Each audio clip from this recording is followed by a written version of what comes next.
Chanukah Samach, everyone. Now, coming up at the end of Chanukah, we have one more night to go, one last candle. There's been a lot that I've been thinking about the story of Chanukah. So when we look at the story of Chanukah in the original text of the Sefer HaMaccabim, the books of the Maccabim, we only have the story of the battle without any mention of the oil, the miracle of the oil.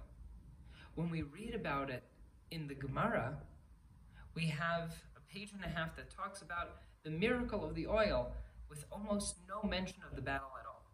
And then when we look again in the prayers, we have, again, only a mention of the battle with almost no mention at all of any of the other miracles. And the question is really why is it written in some places like this and some places like that? Why is there never a full story? I think it boils down to what kind of miracles do we want in our day-to-day lives?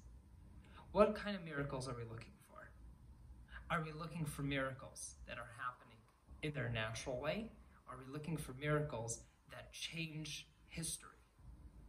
When we look at types of miracles that we have throughout the Torah, we have the splitting of the Red Sea, we have the donkey opens its mouth and starts talking, and we also have miracles of winning battles in ways that seem that they are, on one hand, miraculous, but on the other hand, what we call b'derech hateva, in the normal way that things happen.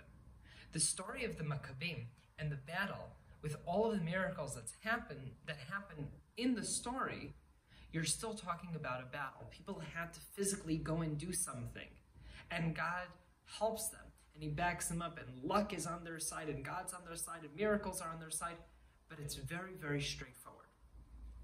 But when you talk about the oil, we're not doing anything. We light it, and it stays lit. That's not something that is up to us.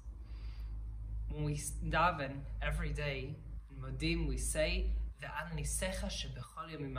and with miracles that you provide us with every single day. What miracles are we provided with every day?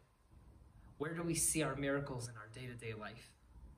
And when it comes down to it, I asked a mathematician, who's also a rabbi, I asked him about what are the chances of Kriyat Yam Suf, statistically. What are the chances of something like that happening? And he said the chances are you need an earthquake, a tsunami, and a hurricane all in one place in the same time, and he gave me some astronomical number. He told me, he said, you know what's even crazier?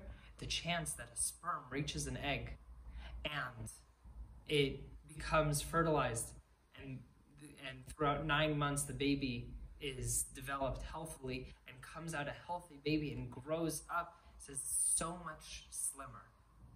And we don't look at it that way. But that is such a miracle. And when we look at all of the miracles of all the people walking around us and realize that each one of them is a miracle, that's the miracles we want. We want the miracles in the natural course of things. We want the miracles that happen in every single day in the normal way that they happen, and just be able to see them as miracles. Chanukah Samach.